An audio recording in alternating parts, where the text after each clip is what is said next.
হরে কৃষ্ণ। শ্রীকৃষ্ণ চৈতন্য প্রভু নিত্যানন্দ, শ্রী অদ্বৈত গদাধর শিবাসাদি গৌর ভক্তবৃন্দ, শ্রীকৃষ্ণ চৈতন্য প্রভু জীবে দয়া করি, সপার্শ্বদ শিওধাম সহ অবতরী। অত্যন্ত দুর্লভ প্রেম করিবারে দান, শিখাই শরণাগতি ভকতের প্রাণ।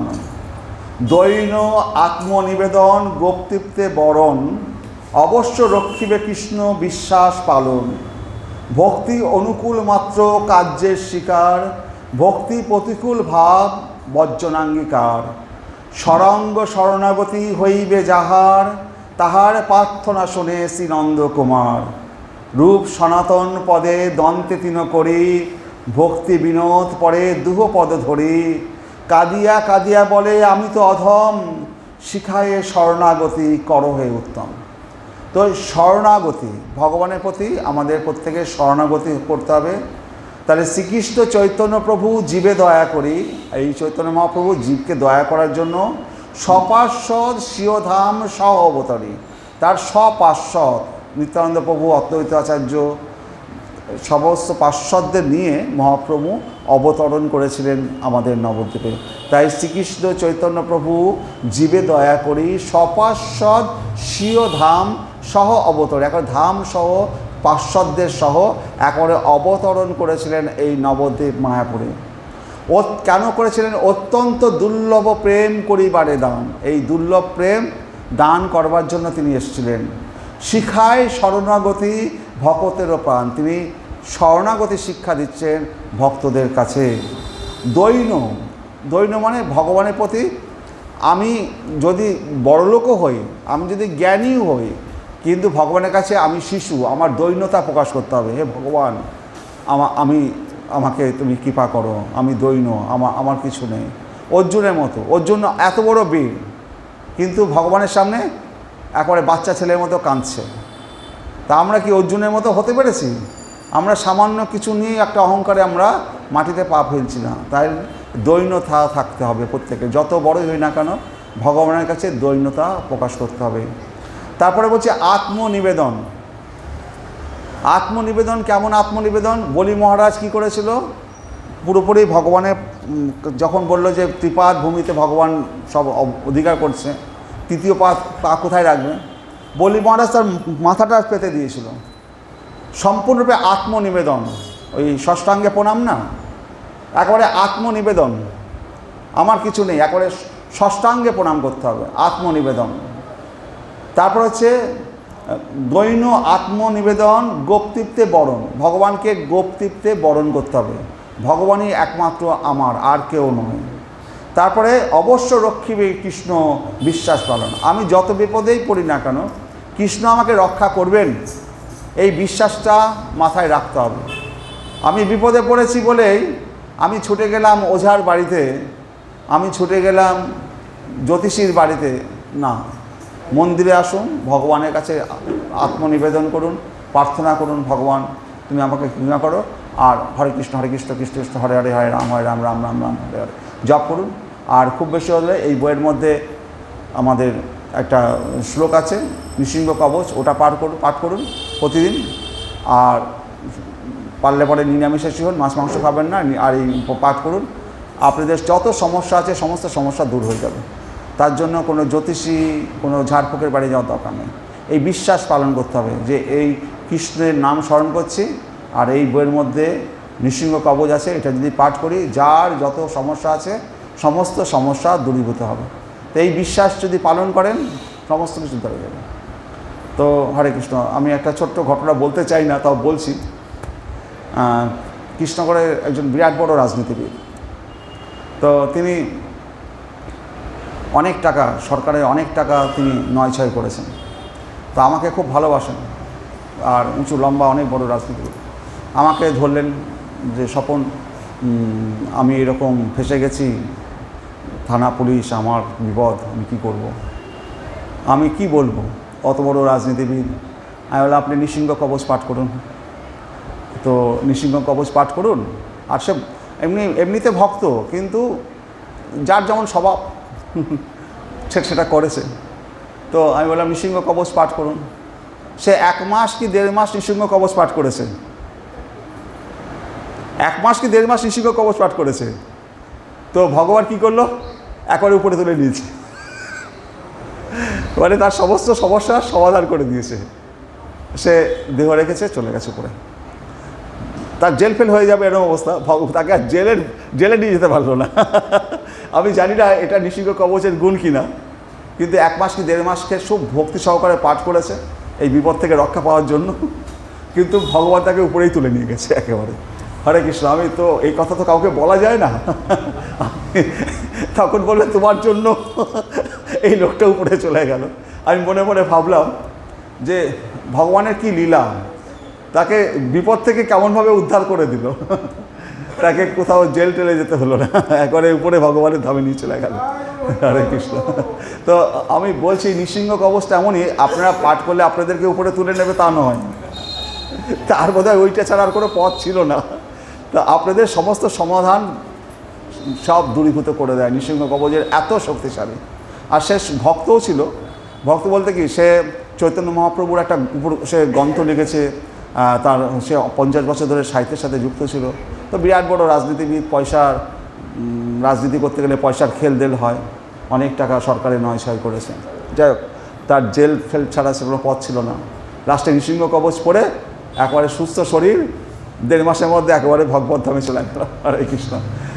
তো যাই হোক, নৃসিংহ কবচের গুণ কি, কার কিসের গুণ আমি বলছি না, আমি বলছি এই অবস্থাটার ঘটনা। তাহলে হরে কৃষ্ণ।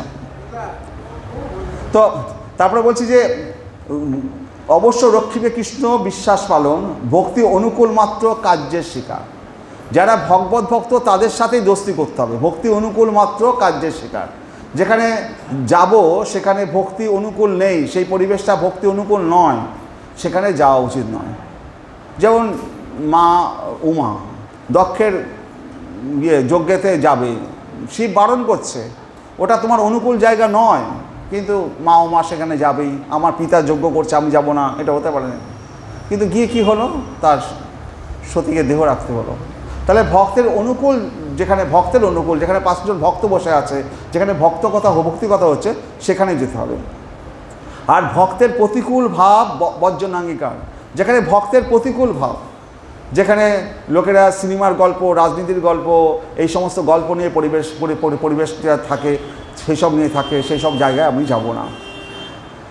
এই যে 6 রকম শরণাগতি, এই সরাঙ্গ শরণাগতি হইবে যাহার, এই সরাঙ্গ শরণাগতি হইবে যাহার, তাহার প্রার্থনা শুনে শ্রীনন্দ কুমার রূপ সনাতন পদে দন্তে তিন করি, ভকতে বিনোদ পরে দুহ পদ ধরি, কাঁদিয়া কাঁদিয়া বলে আমি তো অধম, কাঁদিয়া কাঁদিয়া বলে আমি তো অধম, শিখায় শরণাগতি করহে উত্তম। আমাকে শরণাগতি শিক্ষা দিয়ে আমাকে উত্তম ভক্তে পরিণত করো। তাহলে আমরা ভগবানের কাছে উত্তম ভক্ত হওয়ার জন্য আকাঙ্ক্ষা করব। হরে কৃষ্ণ। তাহলে আমাদের আজকের শ্রীকৃষ্ণ পাঠে আসছি এবার। হরে কৃষ্ণ। তো ভগবান শ্রীকৃষ্ণ আজকে কি পোশাক পরেছে, একবারে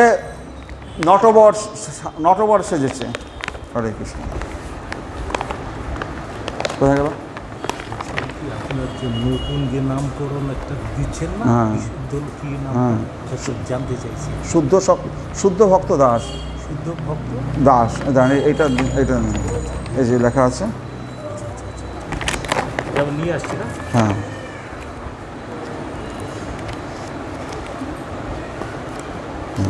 পেয়েছি। হরে কৃষ্ণ।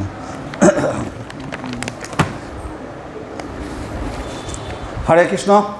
তো আমাদের ভগবান আজকে নটবর সাজে সেজেছে। এটা দিয়ে দিন, ওখানে দিয়ে দিন, ওদের কাছে দিয়ে দিন। বহা পীরম নটবর বপু কর্ণয় কণ্ডিকারম, বিভ্র দাস কনক কপিসম বৈজিতাঞ্চ মালাম, রন্ধান বেন অধর সুদয়া পুরন গোপবিন্দই, বৃন্দারণ্য সপদ রমণম প্রাবিশদ গীত কীর্তি। বলছে বহাপীড়ম। বহাপীড়ম মানে যার মস্তকে অপূর্ব ময়ূরপুচ্ছের চূড়া বিরাজমান, বহাপীড়ম। যার মস্তকে অপূর্ব পুচ্ছের চূড়া বিদ্যমান, বহাপীড়ম। নটবর বপু, নটবর সাজে সেজেছে।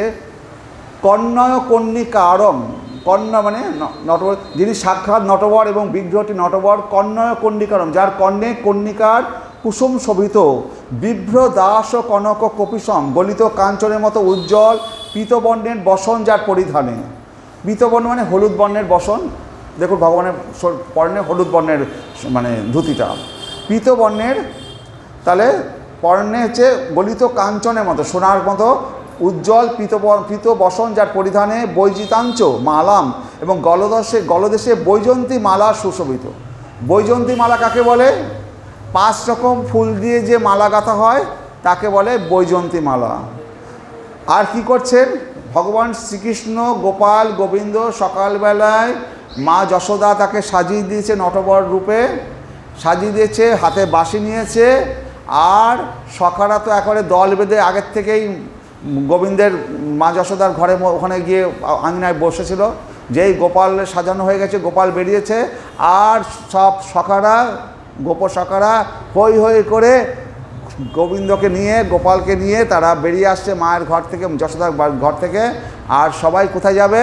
বৃন্দাবনের মাঠে তার যে মানে বাছুর গরুগুলো আছে সেইগুলোকে চড়াতে যাবে বৃন্দাবনের মাঠে। তো সেই রাখাল বালকেরা গোপালকে নিয়ে হই হই করতে করতে গোপালকে পেয়ে গেছে, এবার মা ছেড়ে দিয়েছে, আর গোপালকে নিয়ে সেই রাখাল বালকেরা তারা আসছে। আর গোবিন্দ বাঁশিতে ফু দিতে দাঁড়াতে আসছে। কীভাবে? রন্ধন বেণু অধর সুদয়া পুরয়ন। বেণুর যে রন্ধন মানে ছোটো ছোটো ক্ষুদ্র ছিদ্রগুলো আছে তার মধ্যে ফু দিচ্ছে। অধর সুদয়া, অধর মানে ঠোঁটের সুদয়া মানে অমৃত ঢেলে দিচ্ছে সেই বেণুর মধ্যে দিয়ে। অধর সুধয়া দ্বারা পূরণ করতে করতে যাচ্ছেন। আর গোপবৃন্দয় বৃন্দারণ্য শপদ রমণম, এই গোপবৃন্দয় নিয়ে বৃন্দাবনের অরণ্যে শপদ রমণম খালি পায়ে ভগবান গোবিন্দ যে বৃন্দাবনে যাচ্ছে, বনে যাচ্ছে, খালি পায়ে যাচ্ছে, কোনো খড়ম বা জুতো নেই, খালি পায়ে। বৃন্দাবনের মাটি সেই জন্য ধন্য, তার পদরজ সেই ধুলোতে ছড়িয়ে আছে। শপদ রমণম প্রাবিশদ গীত কীর্তি। আর রাখাল বালকেরা কৃষ্ণের গুণগান গাইছে, কৃষ্ণের গুণগান। কালকে কৃষ্ণ অমুক অসুরকে বধ করেছে, কৃষ্ণ জয় শ্রীকৃষ্ণ, মানে ওদেরকে দেখে কে? হ্যাঁ, তো ওরা তারা প্রাবিশদ গীত কীর্তি, তারা কৃষ্ণের গুণগান গাইতে গাইতে গোপ পালকেরা কৃষ্ণের সাথে সাথে তারা যাচ্ছে। চারিদিকে ঘিরে তার যে বর্ণবেশ, তার যে মধুময় কীর্তি যশ, সেই যশগান করছেন। এইভাবে তিনি শপদ রমণম স্বীয় চরণে প্রতি আনন্দময় এবং সুখদায়ক শ্রী বৃন্দাবনে প্রবেশ করছেন। তারে বহা পীড়ম নটবর বপু কর্ণয় কর্ণিকারম বিভ্র দাস কনক কপিসম বৈজিয়তাঞ্চ মালাম রন্ধান বেণু অধর সুধয়া পুরয়ন গোপবৃন্দই বৃন্দারণ্যম শপদ রমণম প্রাবিশদ গীতকীর্তি। এইভাবে গোবিন্দ কোথায় যাচ্ছে? বনে তার ধেনু চড়াতে, ধেনু মানে গরু বাছুর চড়াতে গোবিন্দ বৃন্দাবনের মাঠে যাচ্ছে। সর্ব বেদান্তসার মহাপুরাণ শ্রীমদ্ ভাগবত পরমহংস শিরোমণি শ্রীপাদ সুখদেব গোস্বামী গোপীগণের পূর্বরাগ ব্যাখ্যা দিচ্ছেন। স্বয়ং ভগবান শ্রীকৃষ্ণ তিনি হচ্ছেন সাক্ষাৎ মাধুর্যের মূর্তি। তার মাধুর্য আস্বাদন করতে গেলে প্রেম চাই। শ্রীকৃষ্ণ মাধুর্যস্য প্রেমৈক সাধ্যতম। শুধু প্রেম হলেই হবে না, যস্য যাবান প্রেমা স তাবনেব। শ্রীকৃষ্ণ মাধুর্যম আস্বাদয়তি ন তু সর্বে সমানম।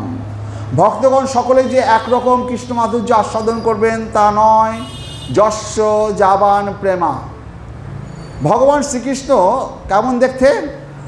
একেবারে এতটাই সুন্দর দেখতে, তার সমান বা তার ঊর্ধ্বে কেউ হতে পারে না। তাকে দেখলে পরে কুরুক্ষেত্রের যুদ্ধে শ্রীকৃষ্ণ যুদ্ধ করছে না, রথ চালাচ্ছে অর্জুনের, আর অর্জুন পিছনে রথ চালাবে। শ্রীকৃষ্ণকে দেখে যারা শত্রুরা ছিল যুদ্ধ করবে, তারা রথের হাতের তীর ধনুক নিয়ে দাঁড়িয়ে আছে। কৃষ্ণের রূপ দেখে তারা মোহিত হয়ে গেছে, আর অর্জুন তীর চালিয়ে দিচ্ছে, মরে যাচ্ছে, তবু কৃষ্ণের মুখ দেখতে দেখতে মারা যাচ্ছে। কৃষ্ণের রূপে তারা এত মোহিত হয়ে গেছে, অর্জুনের দিকে তীর ছুড়বে কি?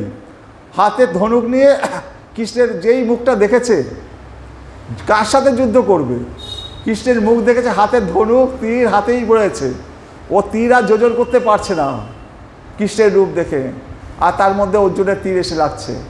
আর সে তীর লাগলেও তাদের কোনো ব্যথা লাগছে না, তো ভগবানের শ্রীরূপ দর্শন করছে না, দর্শন করতে করতে তারা ভগবত ধামে চলে যাচ্ছে। তো এইরকম সৌভাগ্যও যদি আমরা পেতাম তাহলে পরে তো বোধহয় ধন্য হয়ে যেতাম। তীর লাগে লাগুক, ওই ভগবানের রূপ দেখতে দেখতে তো চলে যেতে পারতাম। হরে কৃষ্ণ। তো এটাও তো কম বড় সৌভাগ্য নয়, যারা কুরুক্ষেত্রের যুদ্ধে অংশগ্রহণ করেছিল ভগবান শ্রীকৃষ্ণকে দর্শন করতে করতে তারা উদ্ধার পাচ্ছে। তাই বলছি যে এই যে প্রেম, এবার এটা সবার সমান নয়। যস্য যাবান প্রেমা, যার যেমন ভক্তিভাব সে তেমনভাবে দেখবে। কংসের কারাগারে কৃষ্ণ আর বলরাম প্রবেশ করছে, কংসকে বধ করবে মল্লভূমি। সেখানে চানুর যারা মল্ল যোদ্ধা রয়েছে, কৃষ্ণকে ভেবেছে যে মল্লযুদ্ধে তাকে পরাস্ত করবে। তারা দেখছে যে কৃষ্ণ যখন আসছে তার যে বজ্র, ভয়ঙ্কর বজ্র, এর সাথে কি যুদ্ধ করব। তারা বজ্র তুল্য দেখছে কৃষ্ণ বলরামকে। কংস দেখছে যে স্বয়ং মৃত্যু আমার দিকে এগিয়ে আসছে।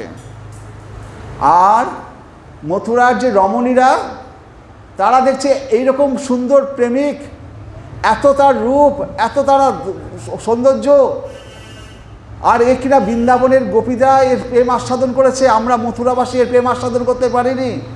তারা ভগবানকে তার প্রেমিক রূপে দেখছে, একে যদি আমরা পেতাম। আর বৃন্দাবনের ওই গোপীরা কী এমন পুণ্য করেছে তারা পেয়েছে, আর আজকে আমরা এতদিন বাদে এই কৃষ্ণ বলরামকে দর্শন করতে পারছি, আমাদের কি সৌভাগ্য। তাহলে বৃন্দাবনবাসীরা না কত বেশি সৌভাগ্যবান, তারা সেই প্রেমিক হিসাবে ভগবানকে দর্শন করছে।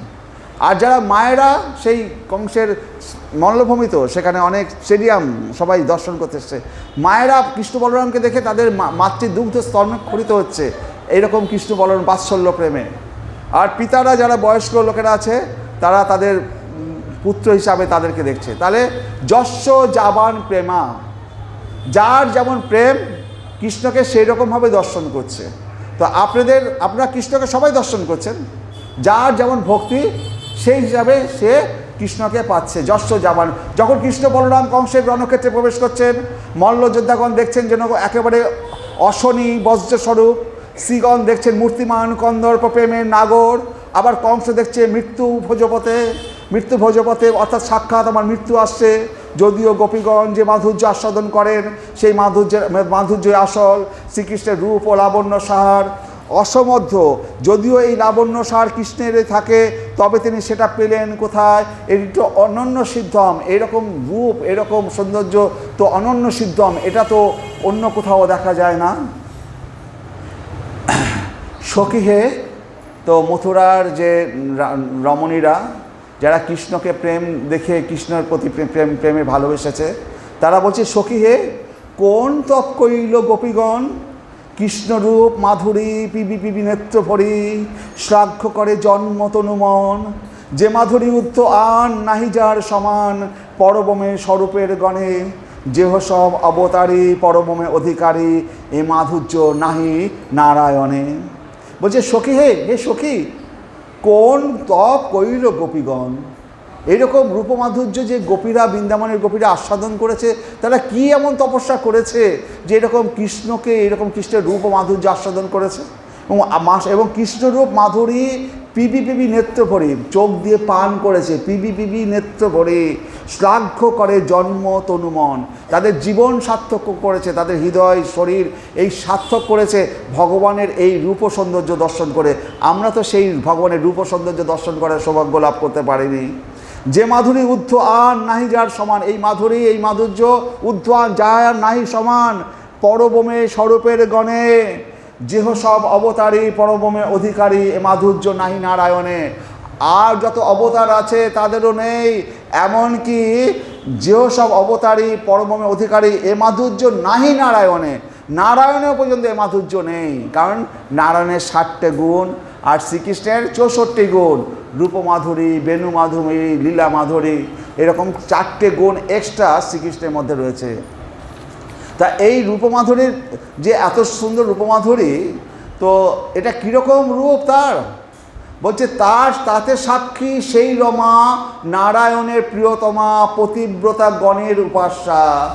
তেহ যে মাধুর্য লোভে ছাড়ি সব কামভোগে, ব্রত করিল তপস্যা। বলছে তার রূপের যে মাধুর্য, তার সাক্ষী হচ্ছে সেই রমা। রমা মানে কি? লক্ষ্মী দেবী। তাতে সাক্ষী সেই রমা, নারায়ণের প্রিয়তমা, যে নারায়ণের পদসেবা ছেড়ে এক মুহূর্ত উঠতে পারে না, সে নারায়ণের পদসেবা ছেড়ে উঠে এসছে। পতিব্রতাগণের উপাস্যা, এই লক্ষ্মীদেবী হচ্ছে পতিব্রতাগণের উপাস্যা, সে কিনা নারায়ণের পদসেবা ছেড়ে উঠে এসছে। কেন এসছে? এই কৃষ্ণ মাধুর্য আস্বাদন করার জন্য। তাহা তাতেহ যে মাধুর্য লোভে ছাড়ি সব কামভোগে, ব্রত করি ছাড়িল তপস্যা। সে সমস্ত ভগবানের শ্রীকৃষ্ণের এই রূপ মাধুরী, গুণ মাধুরী, লীলা মাধুরী দেখে নারায়ণের পদসেবা ছেড়ে উঠে চলে এসছে বৃন্দাবনের কৃষ্ণ কাছে। সেখানে গিয়ে কৃষ্ণের রাসলীলায় সে অংশগ্রহণ করতে চাইছে। তো এই কৃষ্ণপ্রেম আর গোপীপ্রেম যা কিনা সেই কৃষ্ণের মাধুর্যে আস্বাদন পেতে পারে পূর্বর আগে। তো এই রমা লক্ষ্মীদেবী সে কৃষ্ণের কাছে এসে বলছে, শ্রীকৃষ্ণ আমি তোমার ওই বৃন্দাবনের গোপীদের মতো তোমার রাসলীলায় অংশগ্রহণ করতে চাই, সেই রস আস্বাদন করতে চাই। তখন শ্রীকৃষ্ণ বললেন যে তোমাকে যদি সেই রস আস্বাদন করতে হয় তাহলে বৃন্দাবনের ওই গোপীদের শরণাগত হতে হবে। ওই গোপীরা ওই যারা ঘুঁটো গোবর দেয়, দুধ মাখন বিক্রি করে হাটে হাটে, দুধ চাই গো, ঘোল চাই গো, আর ঘোল বলতে গিয়ে বলে কৃষ্ণ চাই গো, গোপাল চাই গো, তারা মুখ দিয়ে সবসময় কৃষ্ণ রূপ, কৃষ্ণের ভজনায় ডুবে থাকে। সেই গোপীদের সেই মানে যারা গরু বাছুর নিয়ে থাকে, সেই গোয়ালা গোপী যারা গোবর দিয়ে ঘুঁটো দেয়, এই গোপীদের শরণাগত হতে হবে, তবে তুমি বৃন্দাবনের ব্রজলীলায় প্রবেশ করতে পারবে। মা লক্ষ্মী বলছে, আমি নারায়ণের পত্নী, আমার একটা মান সম্মান আছে, আমি যদি নিচু এই গোপীদের শরণাগত হই তাহলে নারায়ণের সম্মান নষ্ট হবে, আমি তা করতে পারবো না। তখন ভগবান বললেন, তাহলে তোমার দ্বারা হবে না। সেই লক্ষ্মীদেবী এখনও বৃন্দাবনের বেলবনে বসে তপস্যা করছেন, বেলবনে বসে এখনও তপস্যা করছেন। তিনি ব্রজলীলায় প্রবেশ করতে পারেননি, বেলবনে এখনও তপস্যা করছেন। তো ব্রজলীলায় প্রবেশ করতে গেলে গোপী ভাবামৃতে আমাদের ডুবতে হবে। গোপীরা যেভাবে কৃষ্ণকে ভজন করেছেন তাদের শরণাগত হতে হবে। তাই মহাপ্রভু আমাদের যে আচার্য রূপগোস্বামী, রূপমঞ্জরী, তাকে বৃন্দাবনে আমাদের আচার্যকে রেখে দিয়েছেন। এই রূপ সনাতন পদে যদি আমরা শরণাগতি হই তাহলে আমরা ব্রজে বৃন্দাবনে আমরা গোপীদের শরণাগত হয়ে ভগবানের রাসলীলার রস আস্বাদনের সৌভাগ্য লাভ করতে পারবো। হরে কৃষ্ণ। তাহলে এই কৃষ্ণ প্রেম আর গোপী প্রেম যা কিনা সেই কৃষ্ণের মাধুর্যের আস্বাদন পেতে পারে পূর্বর আগে, যা কিনা নায়ক নায়িকার দর্শন এবং শ্রবণের দ্বারা জাত হয়। তাহলে পূর্বর আগে কী হয়? সবে কৃষ্ণ নাম শোনার মাধ্যমে, কৃষ্ণকে দর্শন করার মাধ্যমে রাধারানীর যে প্রেম প্রথমে উৎপন্ন হচ্ছে সেটাকে বলা হয় পূর্বরাগ। এটি অনন্য সিদ্ধ কৃষ্ণ প্রেম, অতএব এটি প্রাদুর্ভূত হচ্ছে। বলছে, আমিও না জানি তাহা না জানে গোপীগণ, দোহার রূপে গুণে দোহার নিত্য হরে মন, ধর্ম ছাড়ি রাগে দোহে করায় মিলন, কভু মিলে কভু না মিলে দৈবের ঘটন। এই কৃষ্ণ এবং যে গোপীদের মধ্যে যে প্রেম, এই প্রেমটা যদি আপনি জানেন, ওই বাড়িতে আমি কাঁঠাল চুরি করতে যাচ্ছি, তারপরে আমি ধরা পড়ব, তারপরে আমি মার খাবো, এটা যদি জানেন তাহলে কি আর কাঁঠাল চুরি করতে যাবেন? যাবেন না। যদি না জানেন তাহলে যাবেন। তো প্রেমটাও সেরকম, যদি জেনে ফেলে তাহলে কি প্রেম হবে? প্রেম হবে না। তাহলে কৃষ্ণ এবং কৃষ্ণ তো ব্রহ্মাণ্ডের প্রতি, তার কি অজানা কিছু আছে? তবুও কৃষ্ণ এখানটায় একবারে সমস্ত এই লীলাগুলো, বৃন্দাবনের রাসলীলার এই সমস্ত লীলাগুলো কে করাচ্ছে? যোগমায়ার দ্বারা সিদ্ধ হচ্ছে। সেখানে কৃষ্ণও জানেন না গোপীদের সাথে তার মিলন হবে কি না। যদি জানতো তাহলে তো প্রেমটা হতো না, না? যদি জেনেই যেত আজকে এই ঘটবে, কিন্তু গোবিন্দকে সেখানে ভুলিয়ে রাখে যোগমায়া। তিনি সমস্ত কিছু এই লীলাগুলোকে পরিস্ফুট করেন। তাই কৃষ্ণ বলছে, আমিও না জানি তাহা না জানে গোপীগণ, দোহার রূপে গুণে দোহার নিত্য হরে মন, ধর্ম ছাড়ি রাগে দোহে করায় মিলন, কভু মিলে কভু না মিলে দৈবের ঘটন। কখনো কখনো আমি সেই গোপীদের সাথে মিলিত হতে চাই, কখনো কখনো তাদের মিলিত হতে গিয়ে কখনো তাদের মিলন হয়, কখনো হয় না। তো আমিও জানি না সব দৈবের ঘটন। তো কৃষ্ণ তো বৃন্দাবনে আপনাদের নন্দ মহারাজের ঘরে, আর রাধারানী রয়েছে বর্ষনা কত দূরে। তো রাধারানীর সাথে রাত্রিবেলায় মিলিত হতে গেছেন। হরে কৃষ্ণ। কোথায় যাচ্ছেন? হ্যাঁ, ঠিক আছে, আজকে এত সুন্দর পাঠ ছেড়ে যাচ্ছেন, হরে কৃষ্ণ। তো এবার কৃষ্ণ সেই বর্ষণা গেছে রাত্রিবেলায়, রাত্রি তখন 1টা 2টো 3টে দিকে, 1টা 12টা। সেই বর্ষণায় রাধারানীর বাড়ির কাছে একটা বন আছে, সেই বনের মধ্যে গিয়ে কৃষ্ণ রাধারানীকে ডাকছে। কোকিল বন, কোকিল বনে কোকিলরা ডাকে, কু কু। রাধারানী বুঝে গেছেন তার নাগর এসছে। রাধারানী আজ বেরোবেন কী করে, বাইরে ঘরে জটিলা কুটিলা শুয়ে আছে। তখনকার দিনে যে ঘরের দরজা ছিল না, একটা কপাট মতো খিল থাকতো, খিলটা পেরেক দিয়ে মারা থাকতো, আর খিলটা ঢলঢল করতো। খুলতে গেলে ঠকঠক আওয়াজ হবেই, আর খুলে গেলে পরে ঢং ঢং ঢং ঢং করবে। রাধারানী যে কপাটটা খুলেছে, একটা আওয়াজ হয়েছে, রাধে। জটিলা শাশুড়ি উত্তর দিচ্ছে, রাধে কপাট খুলছো কেন গো? না মা আমি তো একটু বাইরে যাওয়া ভেবেছিলাম, না মা আমি শুয়ে পড়ছি মা। আবার কপাটটা দিয়ে রাধারানী শুয়ে পড়লো, বেরোনো হলো না। কৃষ্ণ অপেক্ষা করছেন রাধারানীর জন্য। আবার কিছুক্ষণ বাদে সেই বন থেকে আওয়াজ ভেসে আসলো, কু কু। রাধারানী আবার উঠছেন, উঠে আবার কপাট খুলছেন। জটিলা বলছে, মা রাধে, আবার দরজা খোলার আওয়াজ কেন পাচ্ছি? শুয়ে পড়ো, এখনো কি ঘুমাওনি? না মা আমি ঘুমাচ্ছি। আবার রাধারানী গিয়ে শুয়ে পড়লেন। আবার ভোরের দিকে আবার আওয়াজ, রাত যখন 3:30 বাজে 4টে বাজে, কু কু। রাধারানী আবার কপাট খুলছেন। মা কি হলো তোমার, এত রাত্রেও আবার দরজা খুলছো? আবার রাধারানী বলছে, মা আমি আর খুলবো না, আমি তাই তো শুয়ে পড়েছি, তো এই সবাই একটু খুলছিলাম, ঠিক আছে আমি শুয়ে পড়ছি। সারাটা রাত এইভাবে কেটে গেল, কিন্তু কৃষ্ণের সাথে রাধারানীর মিলন হলো না। এরকম প্রতি রাতে কত রাত কৃষ্ণ আসছে, কত রাত রাধারানী এরকম চেষ্টা করছে, কখনো মিলন হয়, কখনো মিলন হয় না। তো কৃষ্ণ এইভাবে রাধারানীর সাথে মিলন হওয়ার জন্য আসছে। তাই বলছে, আমিও না জানি তাহা, না জানে গোপীগণ, দোহার রূপে গুণে দোহার নিত্য হরে মন, ধর্ম ছাড়ি রাগে দোহে করয় মিলন, কভু মিলে কভু না মিলে দৈবের ঘটন। প্রতিদিন রাত্রে রাধা এবং কৃষ্ণের মধ্যে মিলনের জন্য তারা চেষ্টা করে, কখনো মিলিত হতে পারে, কখনো হতে পারে না। যেমন সমুদ্রের তরঙ্গ তার ঢেউ ওঠে, উচ্ছ্বলিত করে সমুদ্রকে, অবশেষে সমুদ্রে মিলিয়ে যায়। অপ্রাকৃত চিন্ময় বস্তু স্বয়ং ভগবান শ্রীকৃষ্ণ মাধুর্য মূরতে, আর তার কান্তা অভিন্ন স্বরূপা রাধারানী আর ব্রজদেবীগণ। সমুদ্রে যে ঢেউটা ওঠে না, ঢেউটা যেটা ওঠে, ঢেউটা কি সমুদ্রের জল থেকে আলাদা? ওই সমুদ্রের জলের থেকেই তো ঢেউটা উঠছে। তো ওই শ্রীকৃষ্ণ হচ্ছে সমুদ্র, আর ঢেউগুলো হচ্ছে তার গোপীরা। তাহলে শ্রীকৃষ্ণেরই ঢেউ, ওই ঢেউগুলো শ্রীকৃষ্ণেরই ঢেউ, ওই গোপীরা তো শ্রীকৃষ্ণেরই অংশ। তাই যেমন সমুদ্রের তরঙ্গ থেকে সমুদ্রকে আলাদা করা যায় না, তার ঢেউ ওঠে, উচ্ছ্বলিত করে সমুদ্রকে, অবশেষে সমুদ্রে মিলে যায়। অপ্রাকৃত চিন্ময় বস্তু স্বয়ং ভগবান শ্রীকৃষ্ণ মাধুর্য মূরতে, আর তারই কান্তা অভিন্ন স্বরূপা রাধারানী এবং ব্রজদেবীগণ। সেগুলো তো শ্রীকৃষ্ণ থেকেই উৎপত্তি হয়েছে। এই শতকোটি গোপী, শতকোটি সমস্ত ভূমণ্ডলের যশজীব, সব তো শ্রীকৃষ্ণ থেকেই আমরা এসছি না। তাহলে এই যে তরঙ্গ ঢেউয়ের সাথে সমুদ্রের যেমন পার্থক্য নেই, এই ব্রজ গোপীগণ এবং রাধারানীর সাথে শ্রীকৃষ্ণের স্বরূপত কোনো পার্থক্য নেই। রাধা পূর্ণ শক্তি, কৃষ্ণ পূর্ণ শক্তিমান, দুই বস্তু ভেদ নহে শাস্ত্র প্রমাণ। মেঘমদ তার গন্ধ জয়ছে অবিচ্ছেদ, অগ্নি জ্বালাতে জয়ছে নাহি কবু ভেদ। রাধা কৃষ্ণ ঐছে সদা একই স্বরূপ, লীলারস আস্বাদিতে ধরে দুই রূপ। রাধা পূর্ণ শক্তি আর কৃষ্ণ পূর্ণ শক্তিমান। কাঠের মধ্যে, কাঠকে জ্বালালে আগুনটা জ্বলে না, তো কাঠের মধ্যে তাহলে আগুন আছে? কাঠের মধ্যে তাহলে আগুনটা ছিল না। কাঠের মধ্যে যদি কাঠকে জ্বালায় তাহলে আগুনটা বেরোয় কোথা? তাহলে আগুনটা বেরোলো কাঠের মধ্যে, তাই আগুনটা ছিল। তাহলে কাঠটা হচ্ছে শক্তিমান, তার মধ্যে থেকে যেটা বেরোচ্ছে আগুন, সেটা হচ্ছে শক্তি।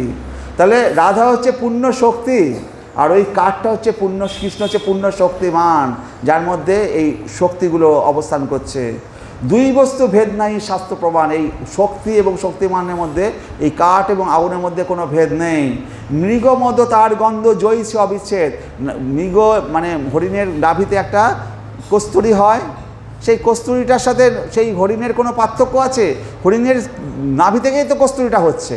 তো মৃগ এবং কস্তুরীর মধ্যে যেমন কোনো পার্থক্য নেই। অগ্নি জ্বালাতে জ্বলছে নাহি কবু ভেদ। আগুনে লেগে আমার হাতটা পুড়ে গেল, জ্বালা করছে, তাহলে আগুন আর এই জ্বালার মধ্যে কোনো পার্থক্য নেই। তো অগ্নি জ্বালাতে জ্বলছে নাহি কবু ভেদ। রাধা কৃষ্ণ হইছে সদা একই স্বরূপ। লীলা রস আস্বাদিতে ধরে দুই রূপ। তাহলে লীলা রস আস্বাদন করার জন্য রাধা এবং কৃষ্ণ দুই রূপে তারা রয়েছে, ধারণ করেছে। তো একা একা তো প্রেম আস্বাদন করা যায় না, তাই শ্রীকৃষ্ণই তার একটা অংশ। আহ্লাদিনী শক্তি রাধারানী এবং গোপীরা এবং শ্রীকৃষ্ণ দুই রূপে ধারণ করে তারা প্রেম আস্বাদন করছে। রাধা পূর্ণ শক্তি, কৃষ্ণ পূর্ণ শক্তিমান। দুই বস্তু ভেদ নাহি শাস্ত্র প্রমাণ। মৃগমদ তার গন্ধ জয়ছে অবিচ্ছেদ। অগ্নি জ্বালাতে জয়ছে নাহি কবু ভেদ। রাধা কৃষ্ণ হইছে সদা একই স্বরূপ। লীলারস আস্বাদিতে ধরে দুই রূপ। লীলারস আস্বাদনের জন্য এক কৃষ্ণ এক রাধা। এই যে রাধারানীর জন্য কায়ভূ ও সমস্ত গোপীগণ, রাধা কৃষ্ণের লীলা এই অতি গুরুতর। দাস্য বাৎসলাদি ভাবে না হয় গোচর। সবে এক সখীগণের ইহা অধিকার। সখী হইতে হয় এই লীলার বিস্তার। সখী বিনু এই লীলা পুষ্টি নাহি হয়। সখী লীলা বিস্তারিয়া সখী আস্বাদয়। সখী বিনু এই লীলার নাহি অন্যের গতি। সখীভাবে তারে যেই করে অনুগতি। বলছে যে এই যে লীলা, রাধাকৃষ্ণের যে প্রেমলীলা, দাস্য বাৎসলাদি ভাবে না হয় গোচর। রাধাকৃষ্ণের লীলা এই অতি গুরুতর। দাস্য বাৎসলাদি ভাবে না হয় গোচর। যারা দাস্যভাবে ভগবানের সেবা করে, হনুমান রামচন্দ্রকে দাস্যভাবে সেবা করে, সখারা ভগবানের সাথে খেলা করে, এরা কি রাধা এবং কৃষ্ণের প্রেমের গভীরতম জায়গায় প্রবেশ করতে পারবে না? মা বাবা কি ছেলের প্রেমের সাথে, ছেলে কীভাবে প্রেম করছে সেটা কি দেখতে যেতে পারবে? যাবে না। সেই রকম যারা দাস্যভাবের সক্ষভাবে, দাস্যভাবের এবং বাৎসল্যভাবের যারা ভগবানের সাথে যুক্ত, তারা সবাই ভগবানের এই প্রেমলীলায় তারা অংশগ্রহণ করতে পারবে না। তারা পারবে না। বাবা মা কখনো ছেলে প্রেম করছে কি, ছেলে বোর সাথে কী কথা বলছে, সেখানে তারা ঢুকতে পারবে না। তো দাস্য বাৎসল্যাদি ভাবে না হয় গোচর। সবে এক সখীগণের ইহা অধিকার। তাহলে আমরা ওই ব্রজ গোপী সখীদের শরণাগত হব, তবে আমাদের তাদের এই প্রেমলীলার রসে প্রবেশ করতে পারবো। আমরা ওই নন্দ মহারাজ মা যশোদার শরণাগতি যদি নিই, তাহলে পরে আমরা তাদের প্রেমলীলায় প্রবেশ করতে পারবো না। হরে কৃষ্ণ। তাই বলে যে তার কারো যদি ভাব থাকে যে ভগবানকে গোপাল হিসাবে পুজো করবে, পিতামাতা হবে, সে হতে পারে। কিন্তু আমাদের মূল কথা হচ্ছে আমরা ভগবানের লীলা রসে প্রবেশ করতে চাই। সেইটাই হচ্ছে সর্বোত্তম লীলারস। তাই বলছে সবে এক সখীগণের ইহা অধিকার। সখী হইতে হয় এই লীলার বিস্তার। সখী বিনু এই লীলা পুষ্টি নাই হয়। সখী লীলা বিস্তারিয়া সখী আস্বাদয়। সখী বিনু এই লীলা নাহি অন্যের গতি। সখীভাবে তারে যেই করে অনুগতি। রাধারানী সখীদের সহিত বনে ঘুরতে বেরিয়েছেন। একদিন রাধারানী সখীদের সাথে বৃন্দাবনের বনে বনে ঘুরতে বেরিয়েছে সখীদের। এবং সখীদের মধ্যে আমাদের ললিতা সখীকে জিজ্ঞাসা করছে, সখী ললিতে এ বোন কার? তখন ললিতা বলছে, কৃষ্ণের বোন। কৃষ্ণের বোন? কৃষ্ণ নামটি কি সুন্দর। শ্যামের বোন। রাধারানী যে কৃষ্ণ নাম প্রথম শুনল এবং নাম শুনে রাধারানী অবাক হয়ে যাচ্ছে। কৃষ্ণ, কৃষ্ণ, কৃষ্ণের বোন। কৃষ্ণ নামের মধ্যে এরকম মাধুর্য। সই কেবা শোনাইলে শ্যাম নাম। কানের ভিতর দিয়া মরমে পশিল গো। আকুল করিল মোর প্রাণ। যে এই নাম কি আমার কান শোনালো, শ্যামের নাম, কৃষ্ণ নাম আমার কানের ভিতর দিয়ে আমার মরমে পশিল গো। আকুল করিল মোর প্রাণ। সই কেবা শোনাইলে শ্যাম নাম। কানের ভিতর দিয়া মরমে পশিল গো। আকুল করিল মোর প্রাণ। এই কৃষ্ণনাম শ্যামনাম রাধারানীর প্রাণটিকে আকুলিত করিয়া তুলিয়াছে।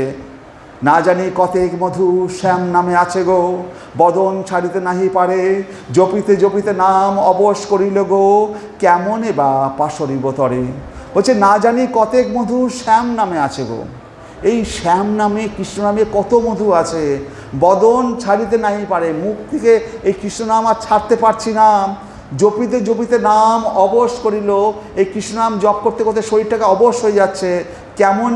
কেমন বা পাশরিব তারে, এই কৃষ্ণ নাম আমি কি করে আমি মুখ থেকে ছাড়বো, মুখ থেকে আর কৃষ্ণ নাম বলবো না। আমি তো কুলবালা, আমি তো গৃহবধূ, আমি তো কুলশীল, আমার তো অন্য পুরুষের নাম করা উচিত নয়, কিন্তু এই কৃষ্ণ নাম একবার মুখে নিয়েছি, ওটা তো আমি আর ছাড়তে পারছি না। রাধারানী বলছে সমস্ত সাত্ত্বিক অনুভবগুলি আছে ওই কৃষ্ণ নামে, বলসই ওই নাম ভুলবো কেমন করে। তিনি পরবধূ, গৃহবালা, কুলবালা, কার কি নাম সেটা তো ভুলে থাকাই উচিত, কিন্তু নাম ছাড়বে কেন রাধারানীকে? রাধারানী ছাড়তে চাইছে, কিন্তু রাম কৃষ্ণ নাম সে তো রাধারানীকে ছাড়ছে না। ওহো জানি না ওই ক্রি এবং স্ন, ওই দুটি অক্ষর কত প্রকৃত অমৃত দিয়ে গড়া, কি করে জানলেন? চেত দর্পণ মার্জনং ভবমহাদাবাগ্নি নির্বাপনম শ্রেয় কৈরব চন্দ্রিকা বিতরণম বিদ্যাবধূ জীবনম আনন্দাম্বুধিবর্ধনম প্রতিপদম পুণ্যামৃত আস্বাদনম সর্বাত্মস্তপনং পরং বিজয়তে শ্রীকৃষ্ণ সংকীর্তনম। এই যে চিত্ত শরীরের মধ্যে যে আয়নাটা রয়েছে ভিতরে বুকের মধ্যে, সেই আয়নাটায় যে ধুলে পড়ে গেছে, সেই ধুলোটাকে যদি পরিষ্কার করতে হয় তাহলে আমাদের কি করতে হবে? হরে কৃষ্ণ নাম করতে হবে। হরে কৃষ্ণ কৃষ্ণ কৃষ্ণ হরে হরে, হরে রাম রাম রাম হরে। তাহলে ভিতরের যে দর্পণটা আছে, দর্পণের আয়নাটা পরিষ্কার হবে। চিত্তরূপ দর্পণের মার্জনকারী, ভবরূপ মহাদাবাগ্নি নির্বাপনকারী। ভবরূপ মহাদাবাগ্নি কি? আমরা যখনই জন্মগ্রহণ করেছি, শিশু কেঁদে উঠেছে মা করে, সাথে সাথে জন্ম মৃত্যুর চক্রে তারা আবর্তিত হবে শিশু। এবং ভব মহাদাবাগ্নি, তিতাব জ্বালা, আধ্যাত্মিক আধি দৈবিক আধি ভৌতিক। যেমন অসুখ বিসুখ হবে, রাস্তাঘাটে কুকুর বিড়াল গাড়ির ভয় আছে, মেরে ফেলতে পারে। আবার কখনো কখনো বজ্রপাতের দ্বারা হতে পারে, এবং শরীরে অসুখ বিসুখ হতে পারে। শীত গ্রীষ্ম গরম হচ্ছে, এই আধ্যাত্মিক আধি দৈবিক আর আধি ভৌতিক এই তিতাব জ্বালায় জন্মগ্রহণ করার সাথে সাথে আমরা এই তিতাব জ্বালা নিয়ে এসেছি। এই তিতাব জ্বালা থেকে উদ্ধার পেতে গেলে যদি আমরা হরে কৃষ্ণ নাম করি, তাহলে এই তিতাব জ্বালা সমূলে উৎপাটিত করে দেবে। এই তিতাব জ্বালায় আমরা তাহলে জড়িত হব না। তাহলে সেটা কি করতে হবে? হরে কৃষ্ণ কৃষ্ণ কৃষ্ণ হরে হরে, হরে রাম রাম রাম হরে হরে, হরে কৃষ্ণ কৃষ্ণ কৃষ্ণ হরে হরে, হরে রাম রাম রাম হরে হরে। সব সময় জপে জপে জপের মধ্যে ভিতরে মনকে প্রবেশ করে ফেলতে হবে। তাহলে এই তিতাব জ্বালা আমাদেরকে, এই মায়ের জগৎ আমাদেরকে ছুতে পারবে না। তাহলে জীবের মঙ্গল রূপ কৈরব চন্দ্রিকা বিতরণকারী, বিদ্যাবধূর জীবন স্বরূপ, আনন্দ সমুদ্রের বর্ধনকারী, পদে পদে পূর্ণ অমৃতের আস্বাদন স্বরূপ এবং সর্বস্বরূপের শীতলকারী এই শ্রীকৃষ্ণ নাম জয়যুক্ত হোক। তাহলে এই শ্রীকৃষ্ণ নাম, হরে কৃষ্ণ নাম, এই নাম আমাদের এই জগতের নাম নয়, এই জগতের শব্দ নয়, এটা হচ্ছে চিন্ময় জগতের গোলক বৃন্দাবনের নাম। হরে কৃষ্ণ কৃষ্ণ কৃষ্ণ হরে হরে, হরে রাম রাম রাম হরে হরে। এই নাম করলে পরে কি হবে? আপনারা যদি রসগোল্লা বললেই কি রসগোল্লার স্বাদ জিভে আসলো না। আপনারা জল খেতে চান, জলটা কি বললেই জল স্বাদ পাওয়া গেল না, যতক্ষণ না আমরা আস্বাদন করছি। কিন্তু কৃষ্ণ নাম মানে সাধন আর সাধ্য এবং সাধন এবং উপায় এবং উপেয়, উপায় এবং সাধন এবং সাধ্য এবং সাধন, উপায় এবং উপেয়। তো আপনারা সাধনা করছেন, তারপরে আপনারা বর পাবেন। তাহলে একটা বস্তু আরেকটা বস্তুর মধ্যে অনেকটা ডিফারেন্স। আপনারা জল খেতে চাইলেন, জল আসলো, খেলেন, তাহলে তৃপ্তি পেলেন। তা দুটো বস্তু অনেকটা ডিফারেন্স থাকছে। কিন্তু এই কৃষ্ণ নাম একসাথে, সাধ্য এবং সাধন একসাথে পাওয়া যায়। এই চিন্ময় নাম যদি উচ্চারণ করা যায়, তাহলে পরে আপনার জল তেষ্টা কেন, কোনো খাবার খিদে কিচ্ছু পাবে না। হরে কৃষ্ণ। তাহলে এই কৃষ্ণ নাম সবসময় জপ করতে হবে। সুখদেব গোস্বামী যেমন পরীক্ষিত মহারাজকে শ্রীমদ্ ভাগবতম পাঠ শ্রবণ করাচ্ছেন, 7 দিন 7 রাত ধরে 24 ঘন্টা ভাগবত পাঠ শ্রবণ করছে। সুখদেব গোস্বামী হচ্ছে রাজা, এবার একটু ঘরে যাও, তুমি একটু জল টল খেয়ে আসো, কিছু একটু খেয়ে আসো, একটু শরীরটার উপর বিশ্রাম দাও। সুখদেব গোস্বামী বলছে এই যে অমৃত পান করছে, এই অমৃত ছেড়ে আমি আর উঠতে চাই না। তো অমৃত যদি পান করা যায়, তাহলে সেই অমৃত পান করলে পরে কে এই ভাগবতম কথা পান করতে উঠে যাবে? যাদের ভাগ্যে নেই তারা উঠে যাবে। যাদের ভাগ্যে ভগবানের কথা শ্রবণ করার ভাগ্য ভগবান যাদের দিয়েছে, তারা কখনো এই অমৃত ছেড়ে উঠতে পারবে না। তাহলে তুণ্ডে তাণ্ডবিনী রতিম বেতুনতে তুণ্ডাবলী লব্ধয়ে কর্ণকোর করম্বিনী ঘটয়তে কন্যাবুদেভ্য স্পৃহাম চেত প্রাঙ্গণ সঙ্গিনী বিজয়তে সর্বে ইন্দ্রিয়ানাম কৃতিম নো জানে জনিতা কিয়দ্ভি অমৃতই কৃষ্ণেতি বর্ণদয়ী। ওহো, জানি না কিয়দ্ভি অমৃতই কৃষ্ণেতি বর্ণদয়ী, অর্থাৎ ক্রি এবং স্ন এই দুইটি অক্ষর কত প্রভূত অমৃত দিয়ে গড়া, এটা কিভাবে কে জানে? তুণ্ডে তাণ্ড বিনিম রতিম বিতুনতে তুণ্ডা বলি লব্ধয়ে।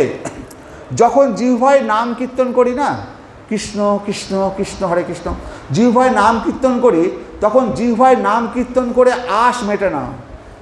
এই জীব দিয়ে যখন হরে কৃষ্ণ নাম করি, তখন জীব দিয়ে নাম করেও যেন আশ মেটে না, যেন আরও খাই, এত ভালো সে যেন আরও নাম বলি, আরও হাত মেটে না। তখন মনে হয় হা বিধাতা, যদি হাজার হাজার জিহ্বা দিলে না কেন, তাহলে হয়তো এই কৃষ্ণ নাম মাধুরী আস্বাদন হতো। শুধু একটা জিহ্বা দিয়ে এই কৃষ্ণ নাম মাধুরী আস্বাদন হচ্ছে না, যদি হাজার হাজার জিহ্বা দিতে, তাহলে পরে এই কৃষ্ণ নাম মাধুরী আস্বাদন করতে পারতাম।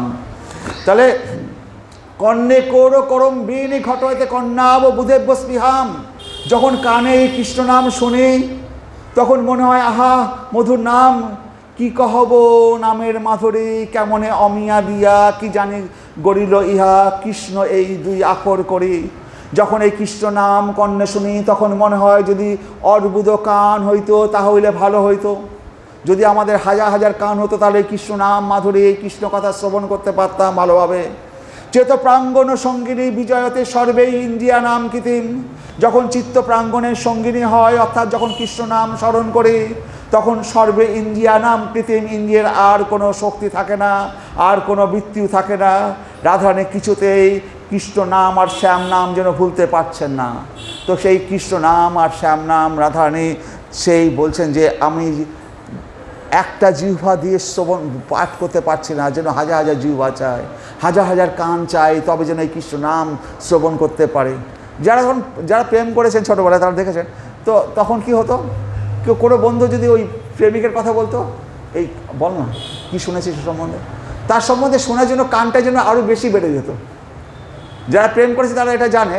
তো যদি কোনো বন্ধু তার প্রেমিকা সম্বন্ধে কিছু বলতো, এই ওর সম্বন্ধে আর কি জানিস, বল না বল না বল না বল না। তাহলে কৃষ্ণের প্রতি যদি প্রেম হয়, তাহলে রাধারানীর কী অবস্থা হয়েছে, শুধু একটা জিহ্বায় কৃষ্ণ নাম করে সে শান্তি পাচ্ছে না, হাজার হাজার জিহ্বা চায়, কর্ণের জন্য হাজার হাজার কর্ণ চায়। তাই কৃষ্ণের গুণলীলা কীর্তন করতে গিয়ে ব্রহ্মা চারটে মুখ দিয়ে ব্রহ্মা পারছেন না, আর আমাদের বলরাম শেষ না সহস্র মুখে কৃষ্ণ নাম করছেন, তবু তিনি তার কৃষ্ণ নামের গুণগান করে উঠতে পারছেন না। তো কৃষ্ণ নাম করা কি অত সহজ? আর সেই কৃষ্ণ নাম যার একবার হৃদয়ে ধরে নিয়েছে, রাধারানীকে তো কৃষ্ণ নাম পেয়েছে না, তার কৃষ্ণ নামে রাধারানীকে একেবারে মোহিত করে দিয়েছে। রাধারানী বলছে এবার আমি কৃষ্ণ নামটাকে আমি ছাড়বো কী করে, আমি তো ঘরে রান্না বান্না করতে পারছি না, আমাকে বাড়িতে গেলে পরে মুখ দিয়ে কৃষ্ণ নাম বেরোয়, জটিলা কুটিলা শুনে ফেললে পরে আমার তো মান সম্মান যাবে, আমি কুলশীলা বধূ। পাশরিব করি মনে পাশরা না যায় গো, কী করি কী হবে উপায়, কহে দ্বিজে চণ্ডীদাসে কুলবতী কুলনাশে আপনার যৌবন যাচায়। আমি চাই না এটাকে আমি পাশরিব করিব, আমি আর কৃষ্ণ নাম বলবো না, পাশরিব করি মনে করছি আর কৃষ্ণ নাম বলবো না, পাশরা না যায় গো, তবুও কৃষ্ণ নাম আমি ছাড়তে পারি না।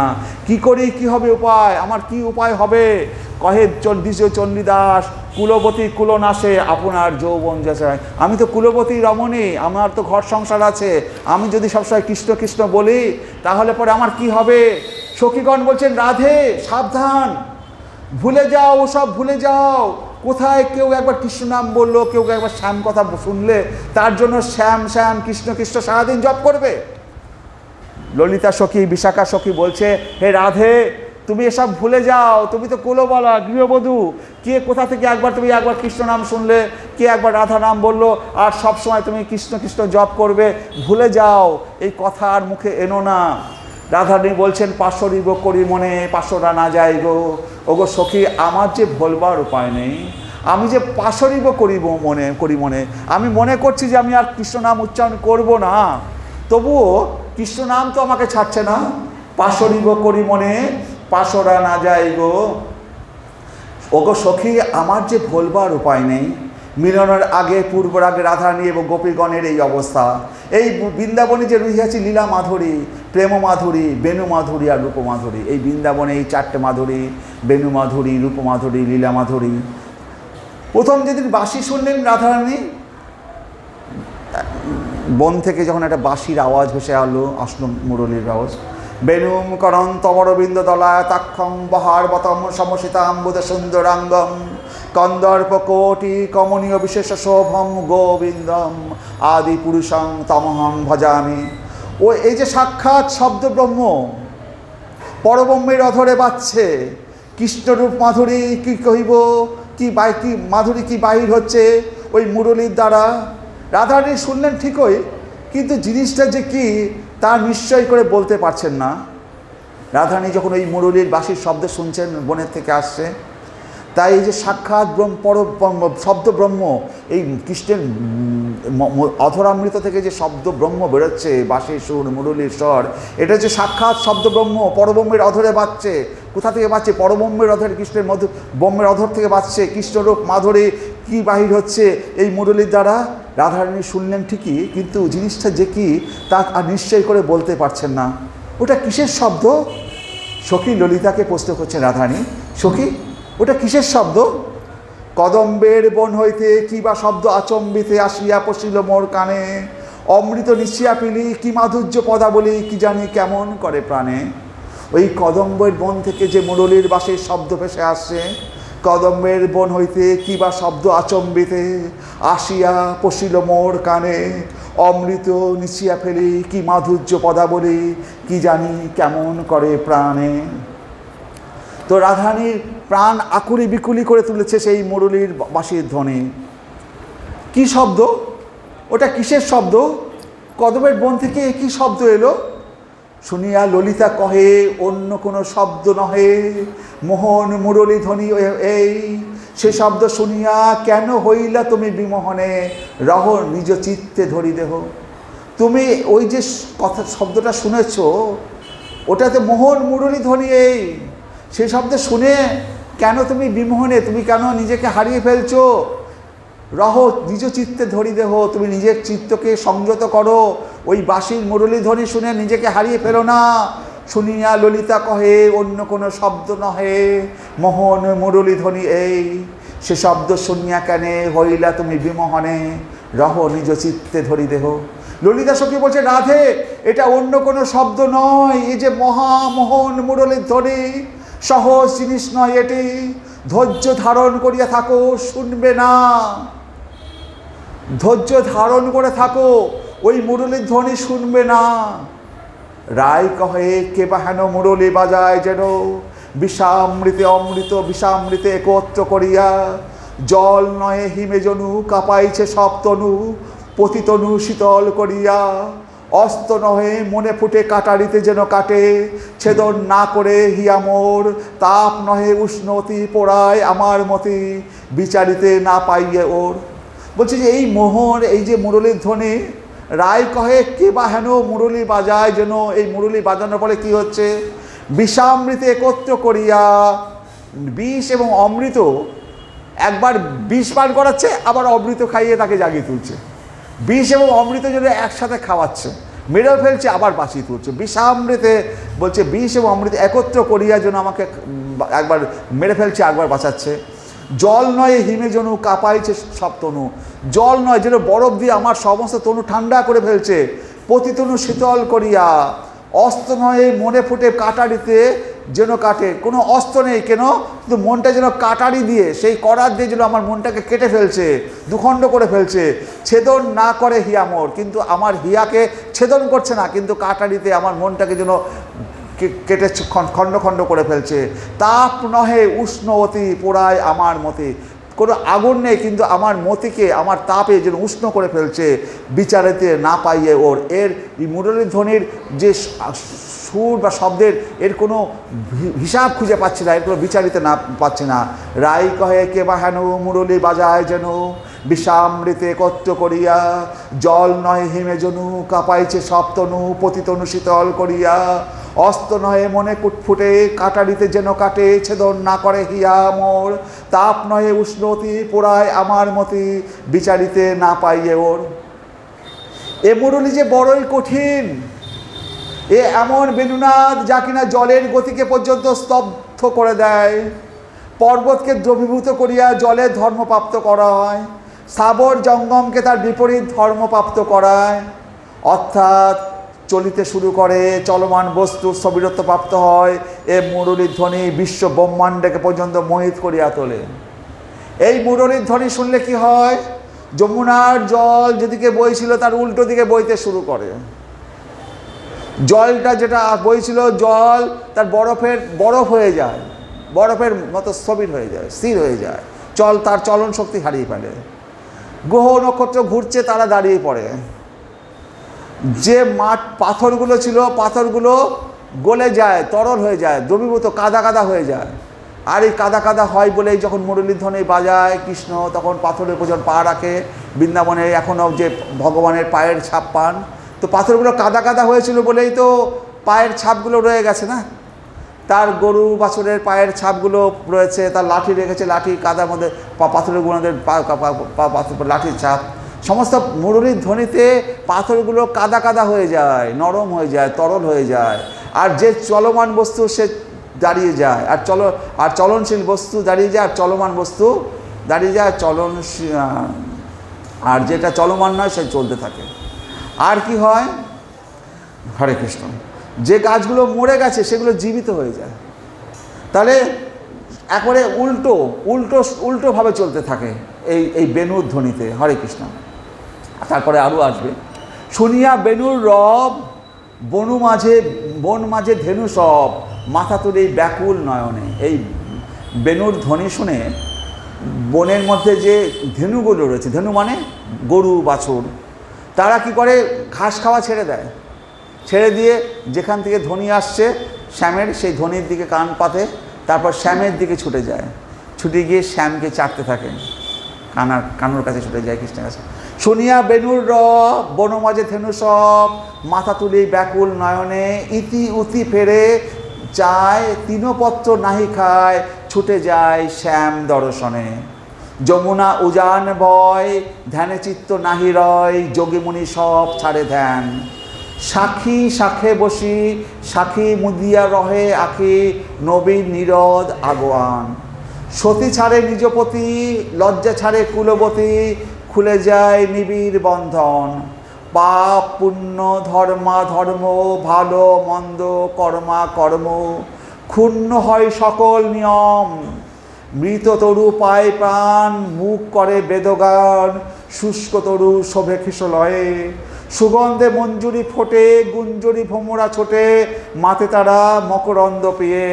ঘন ঘর বরিশায় বসন্ত বহিয়া যায়, পিকবধূ গায় কলতানে। জরাজীর্ণ দেহ মাঝে নবরসে প্রাণ রাজে, শ্যামের বাঁশরি মধু গানে। তাহলে এখানে কেমন? শুনিয়া বেণুর রব বন মাঝে ধেনু সব, মাথা তুলি ব্যাকুল নয়নে, ইতি উতি ফিরে চায়, তৃণপত্র নাহি খায়, ছুটে যায় শ্যাম দর্শনে। তো ধেনুগুলো, গরু বাছুরগুলো, তারা আর ঘাস পাতা না খেয়ে শ্যাম দর্শনে ছুটে যায়। যমুনা উজান বয়, ধ্যানে চিত নাহি রয়, যোগী মুনি সব ছাড়ে দেন। যমুনা উল্টো দিকে বইতে শুরু করে। যে মুনি ঋষিরা ধ্যান করছিল তাদের ধ্যান ভেঙে যায়। শাখে সাক্ষী বসে পাখি, মুদিয়া রহে আঁকি, নবীন নীরদ আগোয়ান। পাখি, গাছের ডালে যে পাখিরা থাকে তারা চোখ বন্ধ করে কান খুলে সেই মোহন মুরলীর ধ্বনি শ্রবণ করে। সতী ছাড়ি নিজপতি, লজ্জা ছাড়ে কুলবতী, খুলে যায় নিবিড় বন্ধন। সতী তার স্বামীর কাছে বসে থাকলে তার থেকে দূরে সরে যায়। সতী ছাড়ে কুলপতি, সতী ছাড়ে নিজপতি, লজ্জা ছাড়ে কুলবতী, খুলে যায় নিবিড় বন্ধন। তাদের যে কোমরে শাড়ি পরে থাকে যে বন্ধন, সে বন্ধন খুলে যায়, নিবিড় বন্ধন। পাপ পুণ্য ধর্মা ধর্ম, ভালো মন্দ কর্মা কর্ম, ক্ষুণ্ণ হয় সকল নিয়ম। পাপ পুণ্য ধর্মা ধর্ম, যত কিছু নিয়ম কানুন আছে সব কিছু উল্টো পাল্টা হয়ে যায়। মৃত তরু পায় পান, মুখ করে বেদকান। যে মৃত তরু, সেই মৃত তরু একবারে ফুলে ফলে ভরে ওঠে। মুখ পায় বেদগান, যে মুখ বধির সে বেদের শ্লোক পড়তে থাকে। সুগন্ধে মঞ্জুরি ফোটে, গুঞ্জুরি ভ্রমরা ছোটে, মাতে তারা মকরন্দ পেয়ে, ঘন ঘর বরিশায় বসন্ত বহিয়া যায়। পিকবধূ গায় কলতানে, জরাজীর্ণ দেহ মাঝে, নবরসে প্রাণ রাজে, শ্যামের বাঁশরি মধু গানে।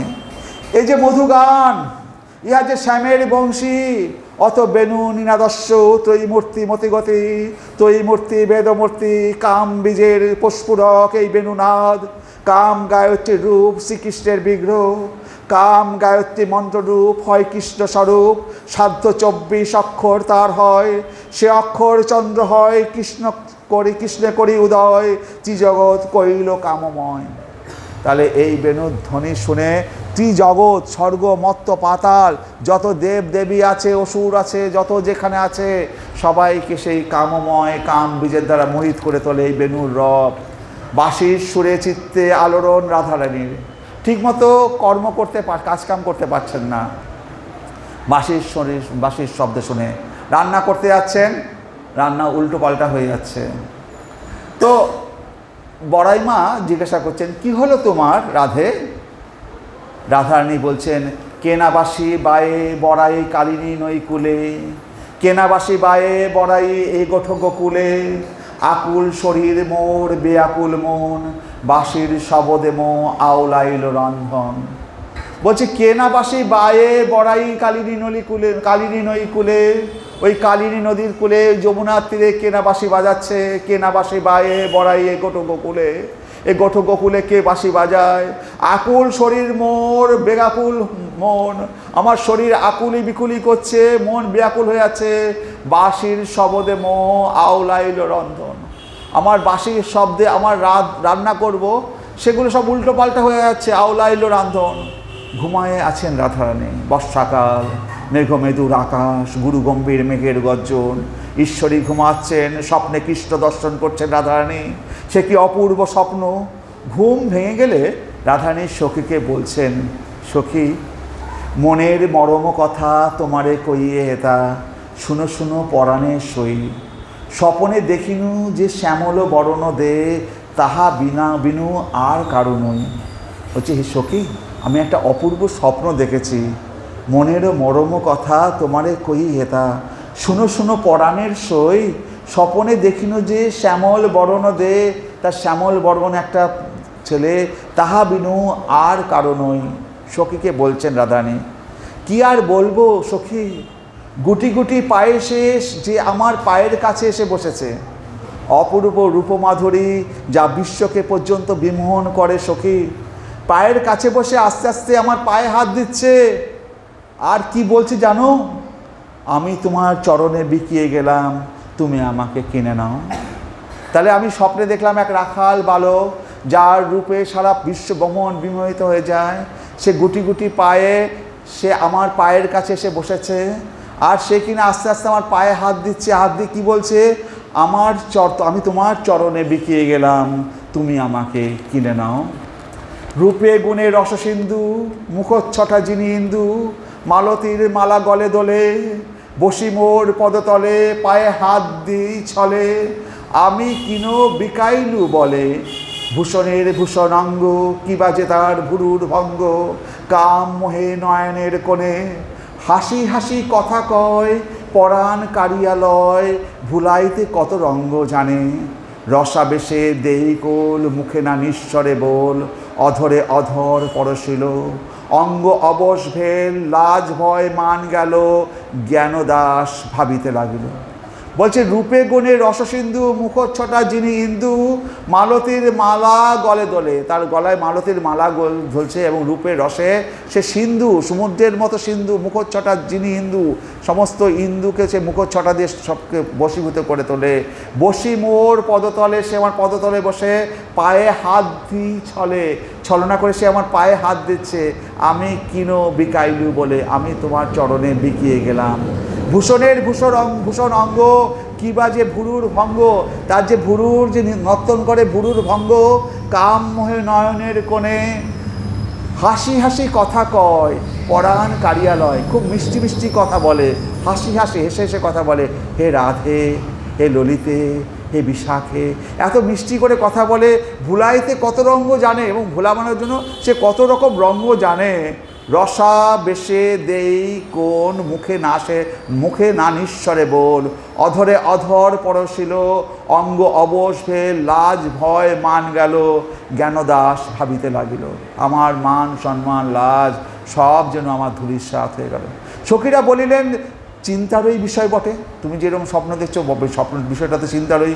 এই স্বপ্ন দর্শন কৃষ্ণকে নিয়ে ভাবতে ভাবতে কখনো যে জ্ঞান হারাচ্ছেন রাধারানী, এই স্বপ্ন দেখছেন কৃষ্ণকে নিয়ে ভাবতে ভাবতে রাধারানী কখনো কখনো জ্ঞান হারিয়ে ফেলছে, কখনো পাগলিনীর মতো তার চাল চলন, এত আলোড়ন রাধারানীর।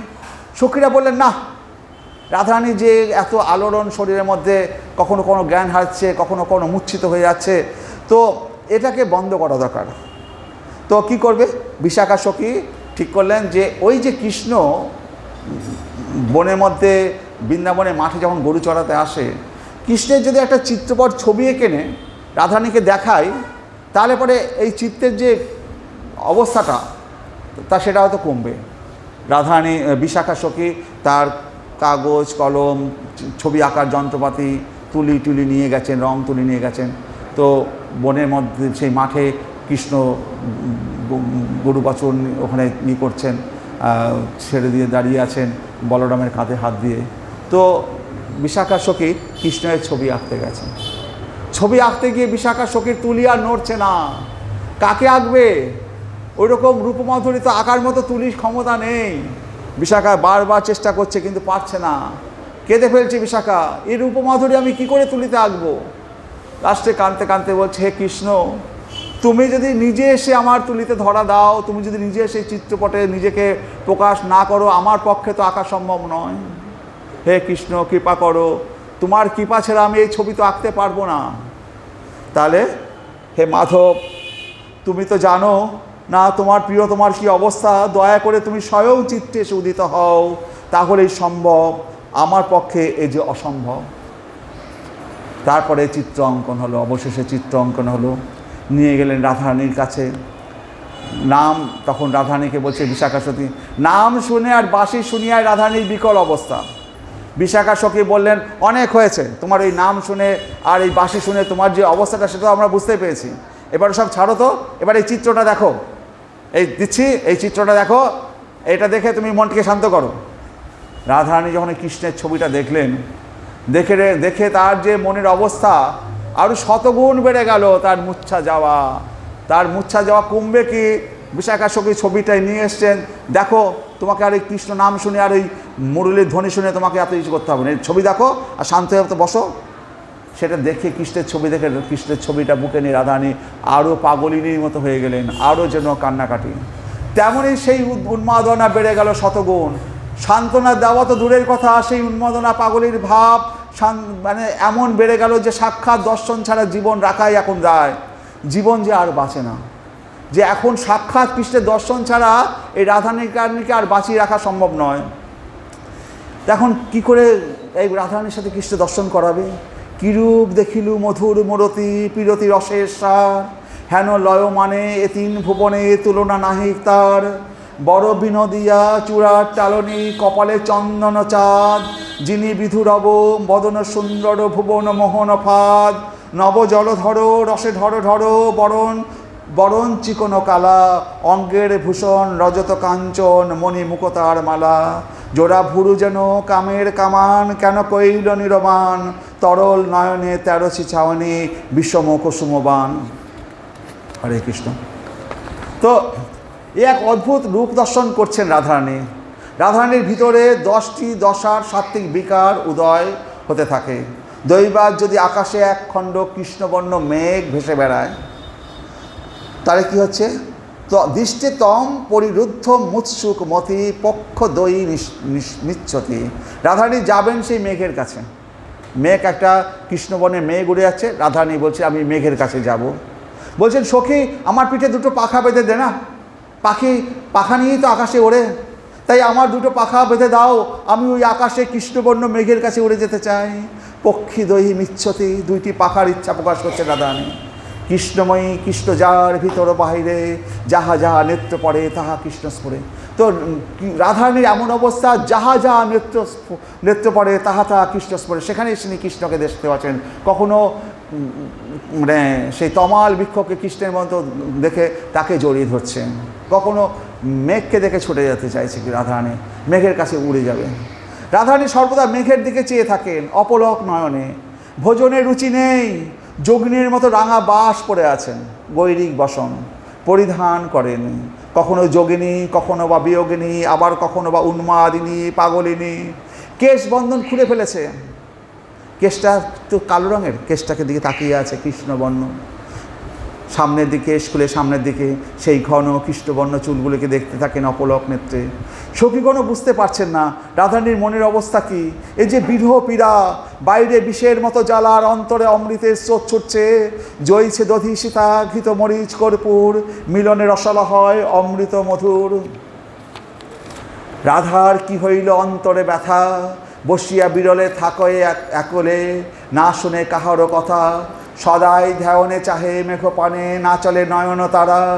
বিরতি আহারে রাঙ্গ বাস পরে, রাঙা বাস পরে যেমন যোগিনী পাড়া। এলাইলা বেনি ফুলেরও গাঁথনি, দেখয়ে খসায়ে চুল, হাসিতে বয়ানে চাহে চন্দ্রপানে। কি কহে দুহাত তুলি, এক দিঠি করি ময়ূর ময়ূরী, কণ্ঠ করে নিরীক্ষণে। চণ্ডীদাস কয় নবপরিচয় কালিয়া বধূর সনে। শ্রী শ্রী রাধা মাধবের প্রথম মিলনের পূর্বে পারস্পরিক যে রতি, পরস্পরের প্রতি পরস্পরের যে ভালোবাসা বা প্রীতি, এটি দর্শন শ্রবণাদির দ্বারা যে অভিব্যক্ত বা প্রকাশিত হয় তাকেই বলে পূর্বরাগ। এই যে রাধারানী এবং কৃষ্ণের মধ্যে প্রেমটা শুরু হওয়ার আগে যে অবস্থা, এটাকে বলা হয় পূর্বরাগ। রাধারানী প্রিয় ললিতা সখী বিশাখাকে বলছেন, সখীগণ তোমরা আমার একটা উপকার করবে। বলছে একটা দৃঢ় লতাখণ্ড বন থেকে এনে দেবে, সেই লতাখণ্ডটিকে গাছের ডালে বেঁধে আমি এই নির্লজ্জ প্রাণটিকে ত্যাগ করব। ললিতা বলছেন, রাধে তুমি যদি এমন বলো তাহলে আমরা যারা তোমাকে নিয়ে বেঁচে আছি তাহলে কি করব? তুমি কেন এমন কাজ করতে চাইছো তা তো অন্তত বলো। রাধারানী বলছে, হ্যাঁ ললিতে, ওই যে তোর মুখ থেকে প্রথম কৃষ্ণ নাম শুনলাম, ওই কৃষ্ণ নাম শুনে আমি ওই কৃষ্ণ নামের প্রেমে পড়ে গেলাম। তারপরে একদিন আমাকে সেই মুরলী বাঁশির ধ্বনি শুনলাম, আমি ওই মুরলী বাঁশি বাদকের প্রেমে পড়ে গেলাম। আবার সেদিন বিশাখা সেই রাখাল বালকের, এক রাখাল বালকের ছবি নিয়ে আসলো, আমি সেই রাখাল বালকের ছবি প্রেমে পড়ে গেলাম। আমি তো কুলবালা, আমি তো গৃহবধূ, আমার ঘরে জটিলা কুটিলা আছে, আমার শ্বশুর শাশুড়ি রয়েছে, আর আমার কিনা তিন পুরুষের সাথে প্রেম। এই কুলবালা যদি তিন পুরুষের সাথে প্রেম হয়, সেই কুলবালার শরীর তো রাখা উচিত নয়। তোরা আমাকে একটা লতাখণ্ড শক্ত দেখে এনে দে, আমি গাছের ডালে এই পানটা বিসর্জন দেবো লতায় জড়িয়ে। কিন্তু এই তিন পুরুষের সাথে তো প্রেম করা একটা কুলবধূর পক্ষে মহা হানিকর। ললিতা হাসছে, সখীরা হাসছে, গোপীরা হাসছে, এ রাধে তুমি কি বলছো?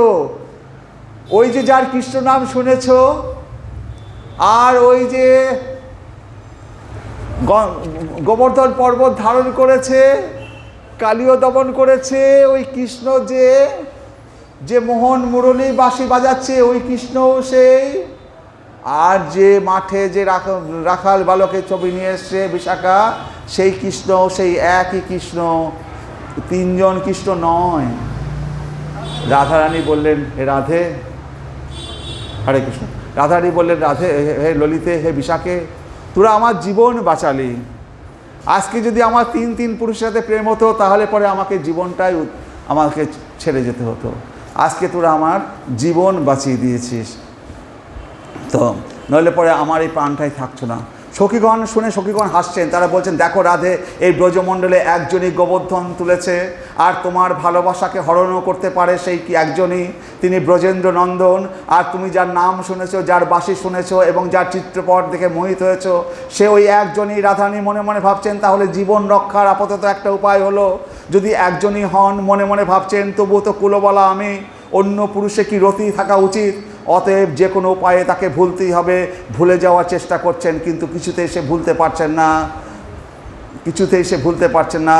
যত নিবারিয়ে চিতে নিবার না যায় রে, এ ছাড় রসনা মোর হইল কি বাম, এ প্রেমার আস্বাদন তপ্ত ইক্ষু চর্বণ, মুখ জলে না যায় ত্যাজন, সেই প্রেমা যার মনে তার বিক্রম সেই জানে, বিষামৃতে কত্ত মিলন।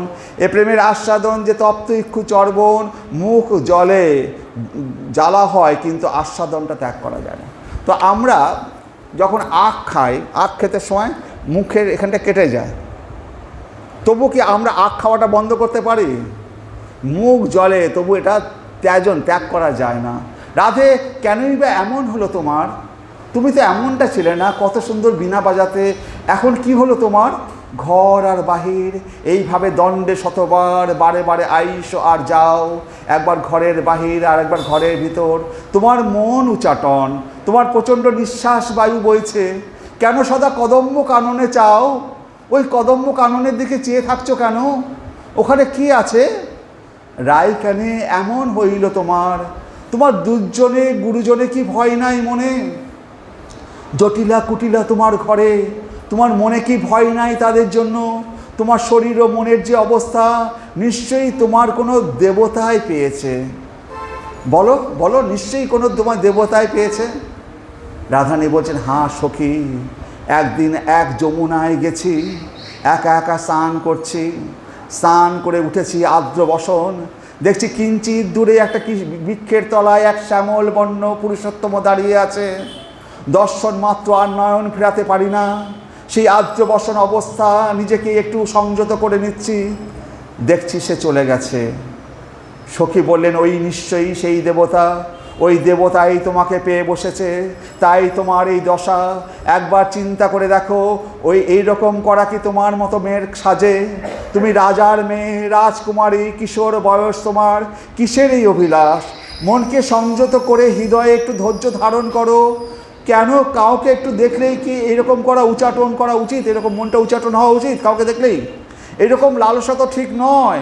দেখে শুনে মনে হচ্ছে তুমি সেই কালোর ফাঁদে পড়ে গেছো, কালোর ফাঁদে পড়ে ঠেকে গেছো। হরে কৃষ্ণ। রাধারানীর নিদ্রা নেই। সখী আর কি করবেন? রাধে একটু ঘুমাও। কোনো নিদ্রা নেই রাধারানীর। বলছেন, রাধে শুয়ে পড়ো, একটু ঘুমাও, কিন্তু নিদ্রা তো আসে না।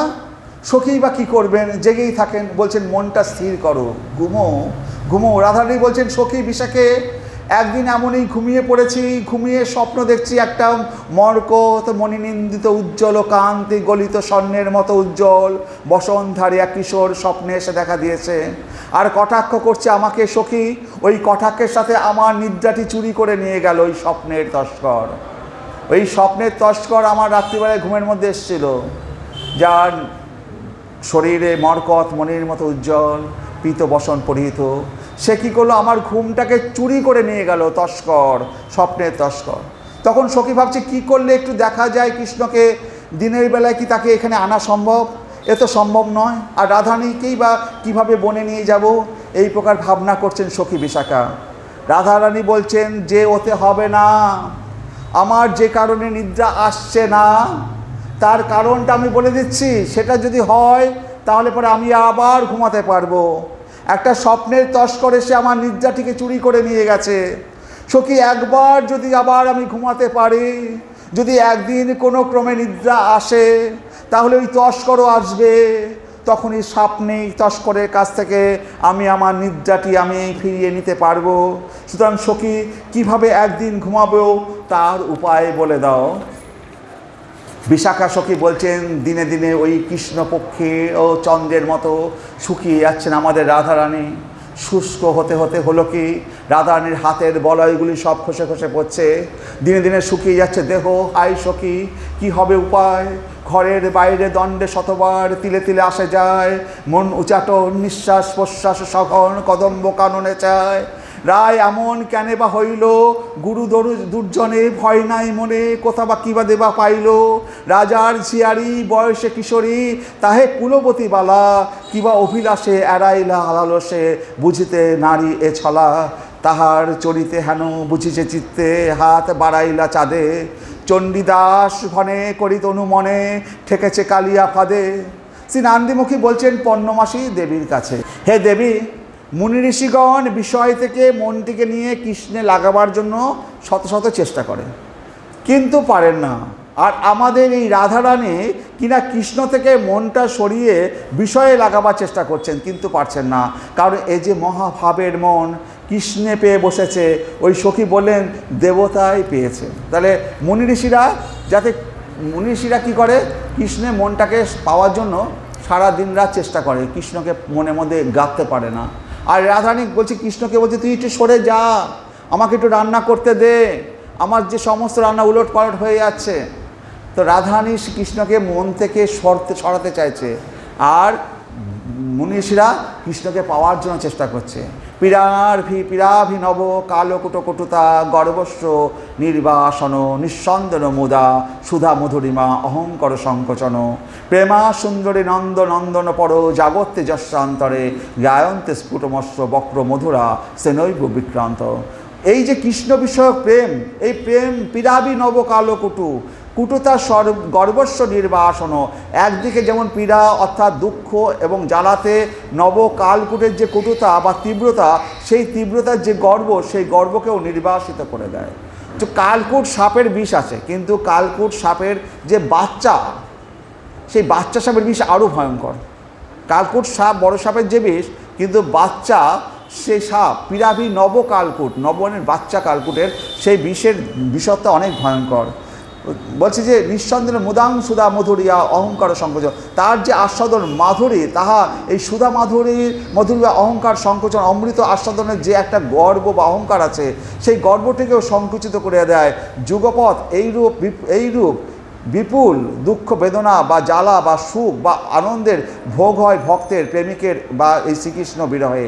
অতএব নন্দনন্দন পর প্রেমা যস্য অন্তরে জাগত্যে, এই নন্দনন্দন বিষয়ক যে প্রেম, এই প্রেম যার অন্তরে জাগরিত হয়, অর্থাৎ এই প্রেম যার মধ্যে স্ফুরিত হয়, বলছেন সেন এব, একমাত্র তিনি অশ্ব বক্র মধুরা বিক্রান্তয় জানন্তি গায়ন্তে। এই যে নন্দনন্দন বিষয়ক প্রেম, যুগপথ এর যে কটুতা এবং সাধুতা স্বভাব, সেইটি তিনিই জানেন, যার চিত্তে এই নন্দনন্দন বিষয়ক প্রেম জাগরিত হয়। অন্য জনে কথা বুঝতে পারে না, এ বস্তু ব্যাখ্যা করা যায় না। এইটি নন্দ বিষয়ক প্রেমের রীতি নীতি বা স্বভাব। বলছে এই যে প্রেম যার মধ্যে জাগরিত হয়নি সে বুঝতে পারবে না, যার মধ্যে জাগরিত হয়েছে সেই একমাত্র বুঝতে পারে। ভদ্রার কোনো এক সখী গিয়েছে শ্রীকৃষ্ণের কাছে, গিয়ে বলছে যে হে সখী বলছে, আমাদের যে সখী আছে না রাধারানী, সে খুব অসুস্থ, তার অন্তরে প্রচণ্ড তাপ, আর সে শুনেছে যে তুমি নাকি বৃন্দাবনে আগুন গিলে খেয়েছিলে। আগুন যে গিলে খায়, আগুনটাকে যে শীতল করতে পারে, তার মধ্যে তার শীতলতা বেশি আছে। তো সেই জন্য সে শুধু কৃষ্ণ কৃষ্ণ কৃষ্ণ নাম করেছে তার তাপকে দূরীভূত করার জন্য। সেই কৃষ্ণ নাম করার ফলে সে তাপ দূরীভূত হবে কি? তার তাপ যে আরও বেড়ে গেছে, কিন্তু তার দ্বিগুণ বেড়ে গেছে। এখন আমার সখীর পাণ্ডুরবণ্ড ধারণ করেছে, এই হলো তার ব্যাধি। ঘন ঘন নিঃশ্বাস প্রশ্বাস বইছে। জটিলা বলছেন কিছু কৃষ্ণ তিল নিয়ে এসো, আমি ওকে ঝাড়বো। যে কৃষ্ণ তিল শব্দটা বলেছে, সাথে সাথে রাধারানী আবার চিৎকার করে মূর্ছিত হয়ে পড়েছে। এমনই উন্মাদ দশা আমাদের রাধারানীর। জীবন থাকে কিনা সন্দেহ। রাধারানী নিজ হস্তে একটি মল্লিকা লতা ফুলের গাছ রোপণ করেছিল যমুনার তীরে। রাধারানী একটা মল্লিকা, আর 3 মিনিট আছে, বসুন। রাধারানী একটা মল্লিকা গাছ পুঁতেছিল যমুনার তীরে। আকাঙ্ক্ষা ছিল সেই মল্লিকার ফুল দিয়ে কৃষ্ণের গলায় পরাবে, কিন্তু এখন তো দেহই থাকছে না, শরীর নেই, আর চোখ খুলতে পারছেন না রাধারানী। অনিবার্য মৃত্যু। সেই মল্লিকার ফুল দিয়ে মালা গেথে গোবিন্দকে পরাবেন। এর বিরহে যে দেহ আর রাখা যাবে না, মৃত্যু অনিবার্য। সখীগণ চারিদিকে ঘিরে বসেছেন। মূর্ছিত অবস্থা রাধারানীর। একটু সংজ্ঞা আসতেই রাধারানী বলছেন, সখীগণ, আমার ওই মল্লিলতার ফুল দিয়ে মালা গেঁথে কৃষ্ণকে পরিও। শুনে কেঁদে খেয়েছেন সখীগণ। কি করবেন আর? ললিতা, এই মতিহার লেহ আপন গলে ধরবি, তাহে তোহে নিজ চিহ্ন দিয়ে যায়। হে ললিতা, এই মালাটা নে, মতিহার লেহ আপন গলে ধরবি, এই আপন গলে ধরবি, মোজে মোর নিজ চিহ্ন দিয়ে যায়। কৃষ্ণ এই এই মতিহার দেখে আনন্দ পাবে। বিশাখা সখী, এই বলয় লহ, এই হাতের বলয় তুমি লহ, আপন করে ধরবি, তুই আপন করে ধারণ করবি। নাসা অভরণ লহ চিত্তা, সখীদের সব কিছু বেটে দিচ্ছেন রাধারানী। আর এও থাকবে না, বিরহের গোপীর দশ দশা হয়। তো কইছন রাধা প্রেমা, কইছন মধুরিমা, কইছন ভাবেতি অবর। রাধার মুখ মুখ আস্বাদন, এই রাধারানীর যে ভাব, তার যে দশা অবস্থা, সেই রাধার ভাবকান্তি নিয়ে আমাদের নবদ্বীপে নিমাই গৌড় সে আবির্ভূত হয়েছে। গম্ভীরা লীলায় সেই রাধার ভাবকান্তি নিয়ে সে যখন রাধার ভাবে মত্ত হয়েছে, তখন সেই রাধার ভাব, রাধারানী বলেছিল, হে কৃষ্ণ, হে গোবিন্দ, তুমি পারবে না, এই রাধার ভাব তুমি নিতে যেও না। কিন্তু আমাদের গোবিন্দ সেই মহাপ্রভু হয়ে যখন গম্ভীরা লীলা করছেন, রাধার ভাবে মূর্ছিত হয়ে কখনো কখনো তার হাত পাগুলো সন্ধি বিচ্ছেদ হয়ে বড় আকার ধারণ করছে, সন্ধিগুলো হাড়গুলো যেন খুলে গেছে হাত পা থেকে। কখনো কখনো কূর্মরূপ ধারণ করছেন আমাদের নিমাই গৌড়। কখনো কখনো রাত্রিবেলায় সেই বিরাট বড় প্রাচীর, গম্ভীরার প্রাচীর পার হয়ে লাফিয়ে পার হয়ে ওপারে চলে যাচ্ছেন, গিয়ে জগন্নাথ মন্দিরের বাইরে পড়ে আছেন শুয়ে, আর কালিনী গাভীগুলো এসে সেই মহাপ্রভুর গা চেটে দিচ্ছেন। তো রাধারানী যেভাবে গোবিন্দ প্রেমকে ভোগ করতে পেরেছিলেন, যেভাবে নিজেকে সংযত করে 10 প্রেমকে ধরে রাখতে পেরেছিলেন, আমাদের গৌর, আমাদের গম্ভীরা লীলায় সেটা পেরে উঠছিলেন না। হরে কৃষ্ণ কৃষ্ণ কৃষ্ণ হরে হরে, হরে রাম রাম রাম হরে হরে। সেই রাধা প্রেম যে কত মহৎ, সেটা গোবিন্দ সেই আস্বাদন করার জন্য ওই মহাপ্রভু রূপে আবির্ভূত হয়েছিলেন। হরে কৃষ্ণ কৃষ্ণ কৃষ্ণ হরে হরে, হরে রাম রাম রাম হরে হরে, হরে কৃষ্ণ কৃষ্ণ কৃষ্ণ হরে হরে, হরে রাম রাম রাম হরে হরে। ওকে বাসুদেবায়, হরে কৃষ্ণ।